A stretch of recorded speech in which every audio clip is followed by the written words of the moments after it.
Amén. Así como estamos, vamos a orar. Padre nuestro que estás en el cielo, te damos gracias, Señor, por este domingo, Señor. Gracias por este momento en que nos permites estar en el culto, Señor, como iglesia, Padre. Abre nuestros corazones, Señor. Úsame, Padre celestial, que esta palabra, Señor, sea un bálsamo para la vida de mis hermanos, de mis hermanas, Señor, y que nos permita, Señor, seguir creciendo en la fe, Señor, y en la santidad, en el temor tuyo, Señor. Oramos en el nombre de nuestro amado Señor y Salvador Cristo Jesús. Amén. Pueden tomar asiento, mis amados hermanos y hermanas. ¿Cómo estamos en esta mañana? Amén, gloria a Dios, pero no los escuché, hermanitos. ¿Cómo estamos esta mañana? Amén, amén. Gloria a Dios, amados hermanos. Gloria a Dios. El día de hoy traigo una invitación. Ahora sí que a través de esta palabra. Una invitación a verlo desde otra actitud o de otro modo. Comúnmente cuando nosotros ya sea que predicamos, escudriñamos o incluso compartimos de la palabra de Dios, a veces estamos, no sé si en una actitud, en un sentimiento como de una coraza. Déjenme me explico. Cuando nosotros, y dice la palabra, no juzguéis a otros para no ser juzgados, pareciera que más bien lo que hacemos es proyectar en la otra persona a quien le estamos diciendo lo que en realidad nosotros queremos ocultar o lo que en realidad nosotros queremos tapar.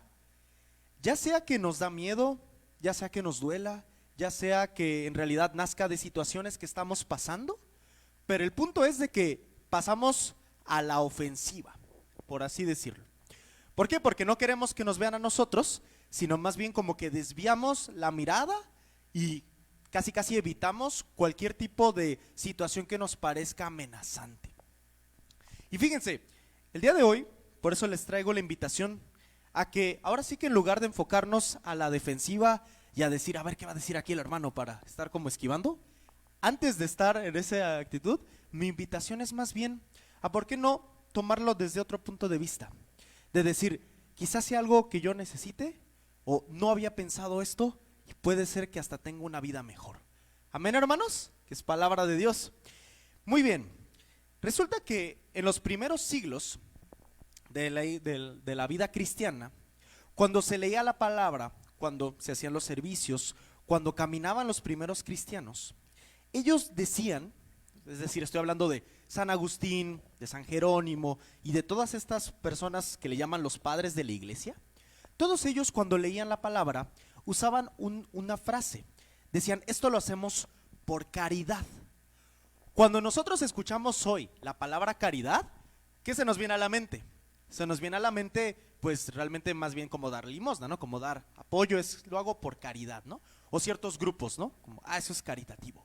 Pero la frase caridad tenía que ver con una traducción de la palabra ágape, que es la palabra que en la Biblia se usa para hablar del amor de Dios, el ágape, la caridad.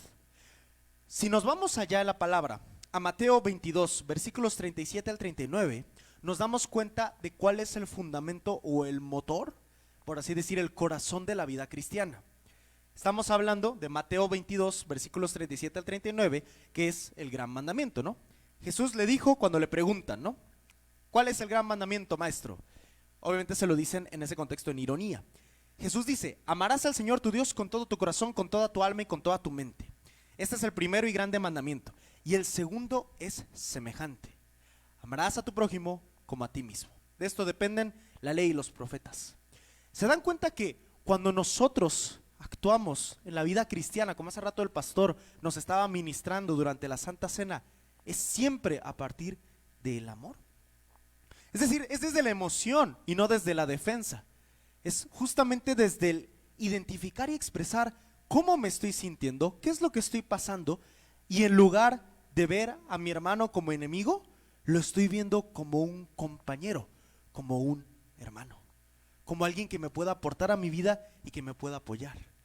A veces nosotros tenemos ese miedo de sentir de que las demás personas lo que quieren es antes herirnos, lastimarnos o alguna otra situación conscientemente, y entonces les damos la vuelta o nos vamos a la defensiva. Por eso ahorita empezaba con este sermón, con esta reflexión bíblica, justamente con el demos de la vuelta a este pensamiento, a este chip. Más bien, ¿por qué no abramos nuestro corazón? Y digamos, a lo mejor y el hermano tiene razón. Quizás no tenga las palabras más adecuadas, las más solemnes o las mejores, quizás, pero el corazón, el amor de Dios, ahí está presente. Lo que leíamos, ahorita segunda a los Corintios, es una carta muy personal. Si podemos nombrar una carta del apóstol Pablo que hablara sobre su propio corazón, sobre sus emociones, sobre sus sentimientos, es segunda a los Corintios. Porque esta carta, a diferencia de la primera, pudiéramos decir que es una carta donde Pablo se abre por completo porque está en una discusión con su iglesia. Resulta que Pablo funda la iglesia de Corinto. Se va. Cuando regresa intermedio, ve que hay disputas, hay problemas. Porque muchos hermanitos decían, es que ¿por qué es Pablo nuestro apóstol? Si no es el más inteligente, no es el más guapo, no es el más sabio. Hay otros que están, digamos, más capacitados para predicar la palabra de Dios. ¿Por qué él es nuestro apóstol? ¿Quién se creyó él? Y entonces de repente entre la iglesia empiezan a surgir hermanos que ellos empiezan a autonombrar apóstoles o superapóstoles. Y ellos dicen, no, yo tengo mayor unción del Señor. Y entonces estaban diciendo, no como Pablo que ahí viene, ¿no? Y entonces Pablo está en una discusión con su iglesia, pero muy fuerte, porque cuando él trataba de llegar, ni siquiera le daban la cara. Otros decían, ahora sí ya vienes, ¿no? Pero pues nos escribes más fuerte en tus cartas que lo que vienes aquí a hacer o a decir. Imagínense cómo se sentiría el apóstol Pablo, diciendo, pero si son mis hijos espirituales. Y pareciera que no están respetando, dejen ustedes el apostolado, sino mi propia persona. Me están atacando a mí, mi corazón está dolido. Y fíjense que esta carta da una clave para hablar nosotros a nuestros días, igual, porque habla también la palabra de Dios para nosotros, sobre que la vida espiritual, mis amados hermanos y hermanas, profunda, tiene que transformar también nuestro corazón en el sentido de nuestras emociones, de nuestras heridas, nuestras carencias, nuestras necesidades. Por eso en esta carta es donde Pablo dice en 2 Corintios 12:9, y me ha dicho, bástate en mi gracia, porque mi poder se perfecciona en la debilidad. Por tanto, de buena gana me gloriaré más en mis debilidades, para que repose sobre mí el poder de Cristo. Si pensáramos nosotros actualmente, por ejemplo, yo que soy acá en la iglesia y de repente en la iglesia empiezan a decir, no, es que Juanito realmente no tiene la bendición de Dios porque no predica nada, él no sabe lo que está diciendo, ¿y quién se creyó él? Y entonces casi me quieran correr de la iglesia. ¿Ustedes qué pensarían que sería lo más lógico que yo hiciera? Pues empezar a contraatacar. ¿Sí? Pues si ustedes me dicen esto, yo les voy a decir lo otro. Les voy a decir que no los veo en los cultos, ¿no? Y les voy a decir tampoco que hacen esto, ¿no? Empezaríamos al ataque. Y fíjense cómo el Señor nos muestra otra estrategia. ¿Qué es lo que hace Pablo? Pablo no los está atacando. Pablo está diciendo, me glorío en mis debilidades, porque sé que mi poder, mi fuerza no viene de mí, sino de Cristo. Y él, en el contexto de Corintios, en el capítulo 12, está hablando sobre una enfermedad que él tenía, un aguijón en la carne, ¿no?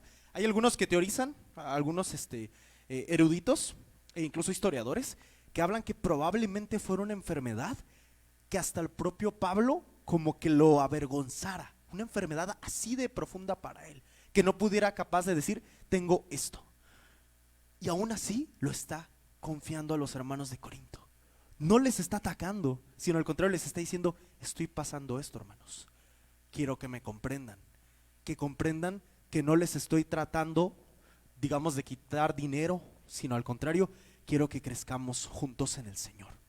Y fíjense, en este pasaje que leíamos, en los versículos del 3 al 7, yo encuentro 4 enseñanzas. 4 enseñanzas. Todo se redondea en el tema que es el Dios de toda consolación, que así se llama esta reflexión. Es el Dios de toda consolación. En primer lugar, lo que observo cuando dice, bendito sea el Dios y Padre de nuestro Señor Jesucristo. Imagínense, ustedes se imaginan que en una pelea ya sea matrimonial, de padre e hijo, de madre e hijo, de noviazgo, empezáramos nosotros expresando y diciendo gracias a Dios por nuestro Señor Jesucristo. Y no solamente eso, sino que les digo que en lo que estoy pasando atribulado, Cristo se manifiesta para sostenerme. No empezaríamos así, empezaríamos a la defensiva. Y fíjense cómo dice el apóstol Pablo, el carácter del Dios y Padre de nuestro Señor Jesucristo, ¿no? Él habla sobre quién es, ¿no? Me gustó mucho la traducción que hace la Biblia latinoamericana sobre ese versículo, porque dice, Padre lleno de ternura. Lo que está aquí implicando es que el apóstol Pablo, cuando presenta a su Dios, que es el Padre de Jesucristo, ¿qué es lo que lo caracteriza? No digamos el coraje o ganas ahí como de vengarse, ¿no? De tomar ventaja, sino que lo que la caracteriza es la ternura. Vayamos allá a Marcos 14:3. El Evangelio de Marcos, capítulo 14, versículo 36, perdón. Evangelio de Marcos, capítulo 14, versículo 36. Es la oración de Getsemaní. ¿Se dan cuenta? La parte emocional de Jesús en la carne, nuestro Señor. Decía, Abba Padre, todas las cosas son posibles para ti. Aparte de mí esta copa, mas yo no la quiero, sino lo que tú. La palabra aramea Abba se puede traducir como papito. Nosotros cuando pensamos en Cristo, decimos, Cristo es nuestro rey. Y ahorita incluso, ¿no? Cantábamos, ¿no? Queremos su nombre levantar, ¿no? Queremos ver a Jesucristo como rey, ¿no? Pero lo hermoso es que Dios se presenta de una manera que nos puede comprender que Él mismo experimentó también estas emociones que pasamos aquí. Cuando Jesús estaba en el Getsemaní, que si yo les digo, para mí es un versículo clave para mi propia conversión, porque yo no podía creer en un Dios sumamente perfecto que no tuviera ninguna situación, vaya, que se le pusiera enfrente. Ver a Jesús ahí en Getsemaní diciendo, papito, te necesito, porque es lo que significa, papito Dios, te necesito porque yo no puedo con esta situación, no puedo con lo que va a venir, y lo estoy reconociendo, y tengo aquí a mi gente de confianza, que son los discípulos, los 3 que se lleva, que bueno, se quedan dormidos, pero se los lleva diciendo, necesito todo el apoyo posible, porque yo ahorita me voy a enfrentar a algo, y sé que no puedo solo. El Señor Jesús mismo siendo Dios, imagínense nosotros. Pero aquí nos expresa cómo es que Dios se revela a nuestras vidas como un Padre tierno, un Padre lleno de gracia, de bendición. No es un Padre en el sentido que nos vaya a atacar y estemos nosotros a la defensiva o viendo a ver qué es lo que me está viendo que no estoy haciendo para, por ejemplo, si yo estoy así, pues ya pasa mi papá y me voy a poner acá, ¿no? No, sino es un Padre tierno, un Padre que nos ama. El pastor también ahorita mencionaba Apocalipsis y mientras lo escuchaba al pastor que mencionaba Apocalipsis, digo, gloria a Dios, porque Apocalipsis 21:4 dice, enjugará Dios toda lágrima, los ojos de ellos, y ya no habrá muerte, ni habrá más llanto, ni clamor, ni dolor, porque las primeras cosas pasaron. La alabanza que el apóstol Pablo hace al principio de 2 Corintios marca estos rasgos que nosotros pocas veces nos fijamos en el Dios en el que creemos. Porque lo vemos como un Dios fuerte, poderoso, valiente en batalla. Wow, dijera la alabanza. Pero en este caso vemos también la otra visión o cara de la moneda de quién es nuestro Dios. Es el Dios lleno de ternura, es el Dios de toda consolación. Para que de esta forma tengamos la misma certeza que Pablo en 2 Timoteo 1:12 dirá. En 2 Timoteo 1:12 dice, por lo cual asimismo padezco esto, pero no me avergüenzo, porque yo sé a quién he creído y estoy seguro que es poderoso para guardar mi depósito para aquel día. Amados hermanos y hermanas, la primera enseñanza que nos da 2 Corintios capítulo 1 versículos del 3 al 7 es cuál es el carácter del Dios y Padre nuestro Señor Jesucristo. Su carácter es que es lleno de ternura, de gracia, de misericordia, de amor, y que es confiable. Cuando conocemos a una persona y profundizamos en la relación con esa persona, ya sea familiar, ya sea matrimonial, de noviazgo o de amistad, vamos viendo cómo la persona es y sabemos cómo podemos confiar en esa persona. Eso es lo que nos invita, la primera enseñanza en esta parte de la Escritura, del Dios de toda consolación. Es una invitación, mis amados hermanos y hermanas, para conocer o reconocer o empezar a ver esos elementos, ese carácter gozoso, lleno de consolación de Dios. Porque muchas veces, y yo lo puedo decir de primera mano, se dice, ¿no? Cuando las cosas van bien, digamos que uno no está con Dios, ¿no? Cuando las cosas van mal, uno busca a Dios. A mí me pasa lo contrario, la verdad. A mí me pasa lo contrario. Cuando las cosas van bien, yo estoy con Dios. Cuando las cosas van mal, pues yo me atiendo a alejar de Dios. Ese es, digamos, mi caso. Esa es mi vida. Y Dios sabe que también Él es el que me ha sostenido con su gracia. Pero, ¿por qué pasa eso? Porque, por ejemplo, en mi caso, yo no había visto ese corazón de Dios amoroso, ese corazón de Dios que consuela, que trae reposo, que trae descanso. Es un corazón que ama incondicionalmente en el sentido de que Dios es amor. Ahora, el que ya rechaza eso, opone esos límites y no quiere el amor de Dios, ya eso es cosa mía. Pero eso no modifica el carácter de Dios, amados hermanos y hermanas. Esa es la primera enseñanza que observo aquí. Pero observo una segunda enseñanza. Enseñanza número 2. Las tribulaciones nos hacen sensibles a la presencia de Dios. El apóstol Pablo, cuando escribe este fragmento de 2 a los Corintios, venía de otra situación problemática. Resulta que en Éfeso también tenía problemas con judaizantes, dentro de la iglesia de Éfeso y alrededor, sinagogas. De hecho, casi iba a morir.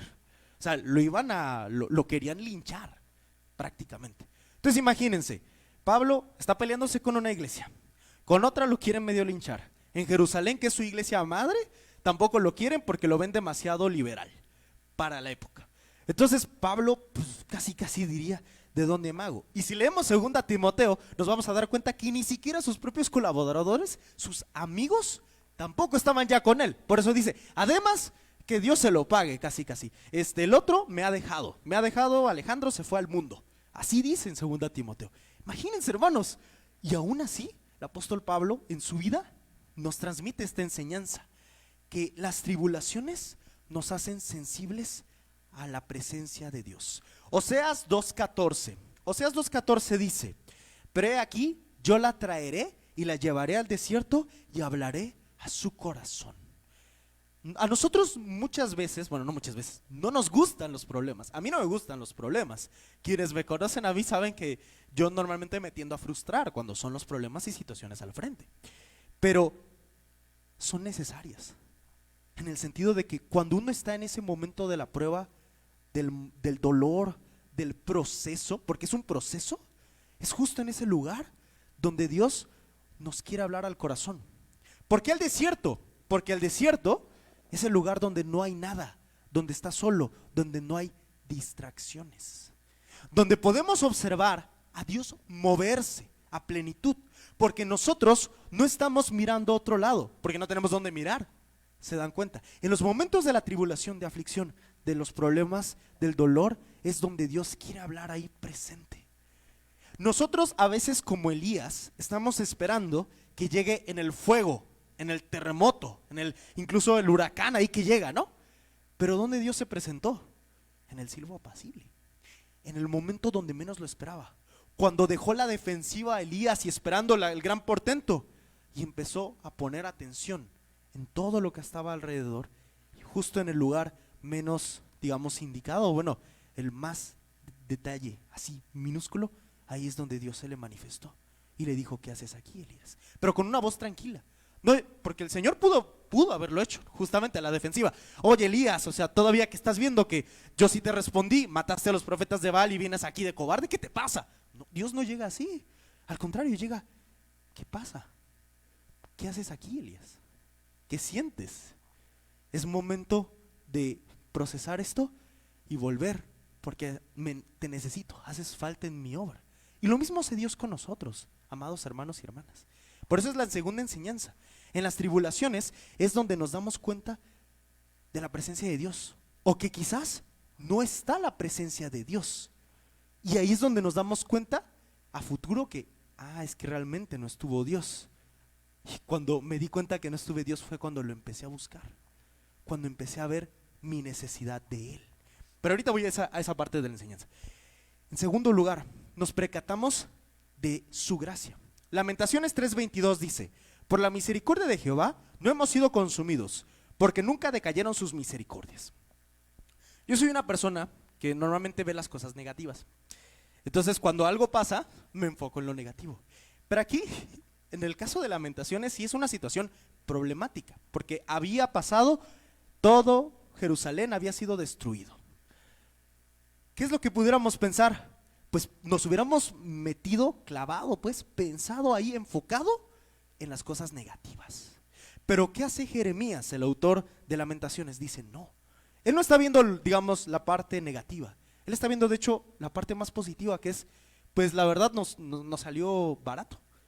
Por eso dice, ¿no? Por las misericordias de Jehová no hemos sido consumidos. Porque si no hubiera tenido gracia y misericordia en nosotros, ni siquiera la podríamos contar. No podríamos estar aquí, tan siquiera. Tenemos todavía el regalo de la vida. Y eso significa que Dios sigue teniendo misericordia y gracia de nosotros. ¿Se da cuenta que estamos cambiando como de una mentalidad, de una forma de ver las cosas a otra? Que es la que nos ofrece Dios y su palabra. Y ahí es donde viene la necesidad de Dios. Ahí es donde nos damos cuenta de qué es lo que necesitamos y que Dios nos lo puede proveer. Como dice el Salmo 42, versículos 1 al 3. Como el ciervo brama por las corrientes de las aguas, así clama por ti, oh Dios, el alma mía. Mi alma tiene sed de Dios, del Dios vivo. ¿Cuándo vendré y me presentaré delante de Dios? Fueron mis lágrimas, mi pan de día y de noche, mientras me dicen todos los días, ¿dónde está tu Dios? Fíjense, si no es en el momento de la tribulación, probablemente no nos hubiéramos dado cuenta que lo que estábamos tratando de huir o ocultar era nuestra necesidad de Dios. Estábamos tratando de llenar cierto vacío con acciones que pudiéramos decir nosotros pecaminosas, porque no vienen del amor de Dios, sino hacen daño tanto a otras personas como a nosotros mismos. Y cuando viene la situación de la tribulación, nos damos cuenta, amados hermanos y hermanas, de que todo el tiempo necesitábamos a Dios. Ahí es donde surge esa sed y esa necesidad, como el salmista, de decir, Padre, yo lo que tengo es, no sé, este dolor, esta situación que estoy pasando y viviendo. Te necesito porque solo sé que tú eres el único que puede consolarme, que puede restaurarme, que puede llenarme, que puede darme esa gracia y levantar mi cabeza, como dicen incluso los salmistas. Yo sé que tú levantarás mi cabeza. Jehová es quien exalta mi cabeza, quien me levanta. Incluso otro salmista dice, ¿no? Por poco hubiera resbalado si Jehová mi Dios no hubiera estado conmigo. Hubiera yo perecido si hubieran hecho de mí mis angustiadores. Se dan cuenta que la segunda enseñanza es que es en las tribulaciones donde podemos ver, ser sensibles a la presencia de Dios, a nuestra necesidad y a lo que Dios puede hacer y quiere hacer. Amén. Enseñanza 3, la tercera enseñanza. Volvamos a 2 Corintios, capítulo 1, versículo 5, la primera parte. De manera que abundan en nosotros las aflicciones de Jesucristo. La tercera enseñanza que yo veo en este pasaje son que las aflicciones no solo nos hacen sensibles a la presencia de Dios, sino también, y esto es clave, al dolor del prójimo. Nos hacen sensibles a las necesidades de las personas a nuestro alrededor. Es justo en los momentos de aflicción, cuando nosotros vivimos y pasamos, que podemos comprender a la otra persona. Por ejemplo, cuando alguien me dice que ha perdido a su mamá, yo reconozco que no lo puedo comprender. Voy a tratar quizás de escuchar y de acompañar y de apoyar, pero reconozco y sé que yo gracias a Dios no sé lo que se siente perder a mi mamá, pero muchas personas lo han pasado y lo han vivido. La aflicción la usa Dios para que nosotros podamos comprender lo que pasan las otras personas. El propósito es para que nosotros las podamos consolar, pero primero necesitamos comprender. Y fíjense el ejemplo que nos da Jesucristo. Hebreos 4:15. Porque no tenemos un sumo sacerdote que no pueda compadecerse de nuestras debilidades, sino uno que fue tentado en todo según nuestra semejanza, pero sin pecado. ¿Qué es lo que hace nuestro Señor Jesús? Que es el modelo, por así decir, del amor, ¿no? De todas las cosas, ¿no? Pero en este caso, del amor. El Señor Jesús nos comprende a tal grado, de tal manera, porque Él vivió lo mismo que nosotros. Él se hizo carne. Por eso dice, tenemos un sumo sacerdote, refiriéndose a Jesús. Él puede compadecerse de nuestras debilidades. ¿Por qué? Porque Él también como nosotros fue tentado, Él también como nosotros lloró, Él también como nosotros se enojó, también como nosotros rió, tuvo amigos que son los apóstoles, tuvo familia, etcétera. Tuvo incluso una vida, un propósito, etcétera. Por eso es de que Jesús nos puede comprender más de lo que a veces nosotros alcanzamos a entender. porque Él también vivió lo mismo que nosotros en la carne, así como cada uno de nosotros, amados hermanos y hermanas. Por eso podemos, como dice 2 Corintios 1:7, ser compañeros en las aflicciones. Podemos comprender lo que está pasando la otra persona a nuestro alrededor, su dolor, su proceso, su duelo, su situación. Y es ahí en ese momento donde nosotros podemos caminar con esas personas. Eso es a lo que nos llama. ¿Se dan cuenta, hermanos, que el apóstol Pablo, aún estando dolido, está dando cátedra, por así decir, de amor? En una situación de pelea, Pablo no está atacando. Pablo está más bien apelando al corazón de los corintios, diciéndoles: hermanos, yo también estoy pasando en tribulación como ustedes lo están pasando. Por eso los puedo comprender, pero no vamos a resolverlo nosotros dos nada más, estas dos partes. De ahí la enseñanza número 4. Si la primera enseñanza nos mostraba quién es Dios, la segunda enseñanza nos mostraba nuestra necesidad de Dios, la tercera, que es la necesidad del prójimo, y que estamos, por así decir, iguales, porque así como ellos también, yo tengo mis defectos, mis debilidades, mis tentaciones, y podemos acompañarnos al entender eso, que no soy superior, que mi hermano, mi hermana, ni mi hermana o hermano es superior que yo, sino por eso somos hermanos, podemos caminar juntos. Llega la cuarta enseñanza. El consuelo de Dios nos capacita para poder consolar a otras personas con el mismo amor. Segunda a los Corintios, capítulo 1, versículo 4. Para que podamos también nosotros consolar a los que están en cualquier tribulación. Los momentos, amados hermanos, en los que pasamos situaciones de dolor, problemas, duelos, tienen un sentido y un propósito. No porque Dios lo haya permitido diciendo: es por esto. No, hermanos, sino que suceden, las cosas pasan. ¿Qué es lo que Dios nos ofrece? Una salida a cómo hacerle frente.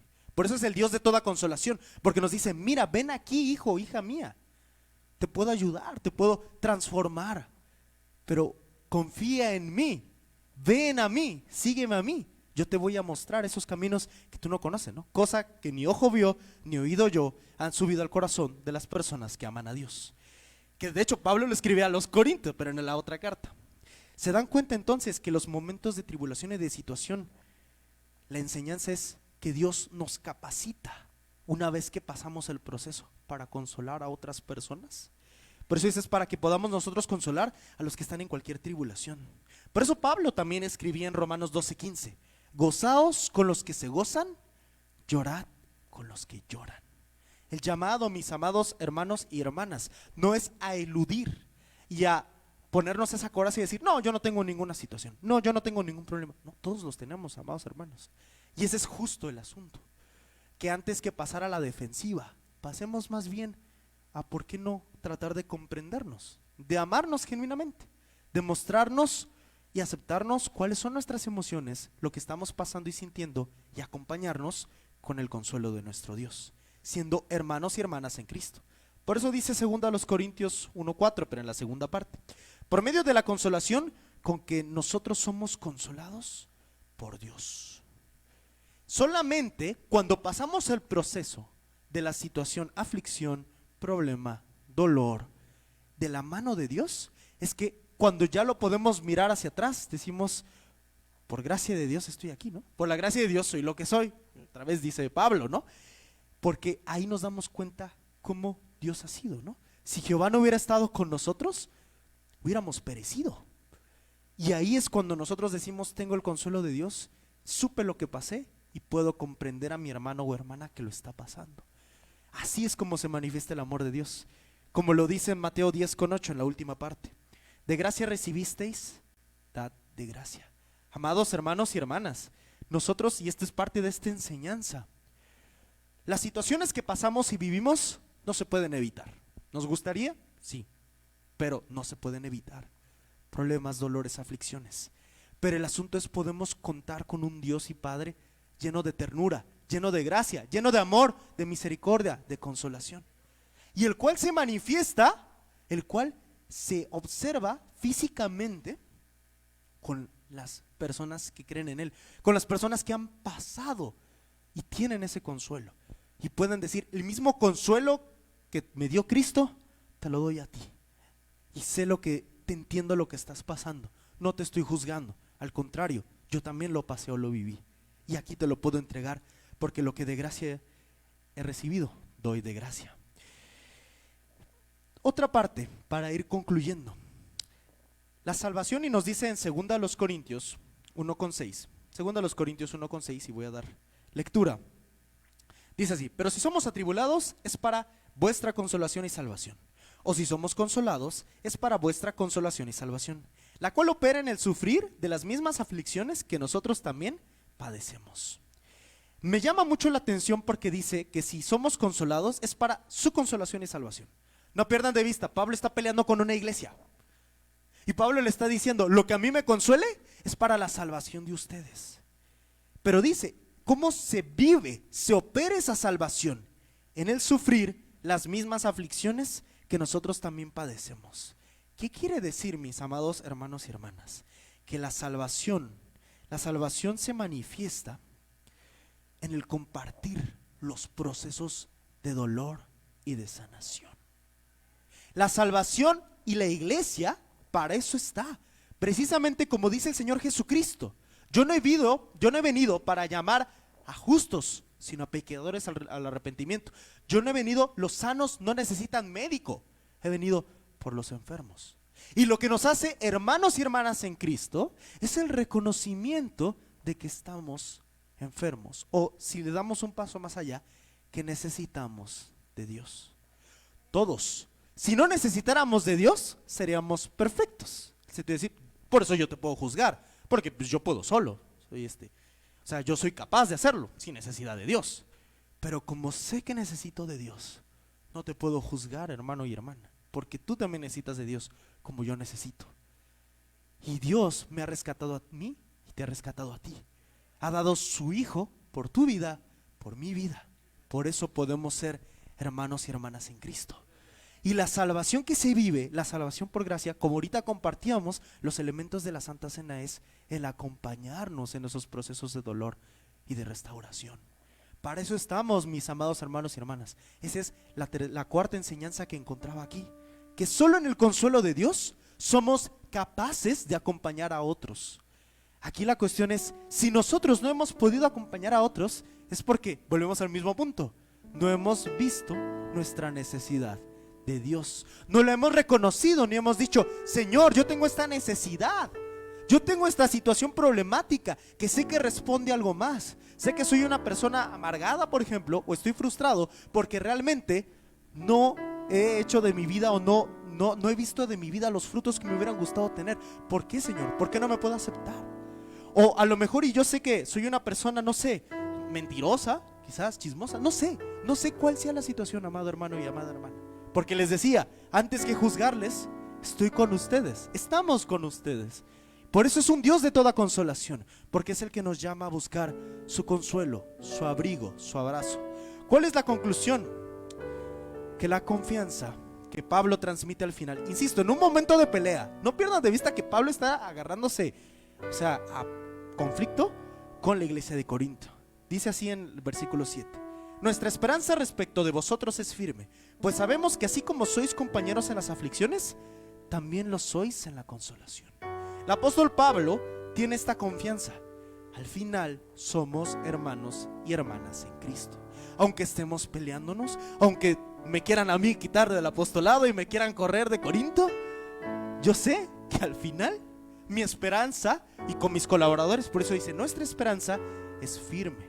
Sabemos que si fuimos compañeros, pasamos el proceso de dolor juntos, también lo seremos en la consolación que Dios nos traerá.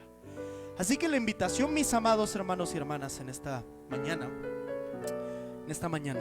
es a buscar el consuelo de nuestro Dios, abrir nuestro corazón delante del Señor, no desde un juicio de decir, Dios, yo reconozco que soy el peor pecador del mundo, o algo así, que estoy perdido y no tengo salvación, que por más que yo haga no te voy a ver. No desde ahí, hermanos, sino desde el Dios, te necesito, sé que te necesito, sé que no puedo pasar esta situación que estoy viviendo solo, sola, y sé, Señor, quiero confiar y abrir mi corazón a que tú anhelas restaurarme, consolarme y darme de esa gracia y esa salvación.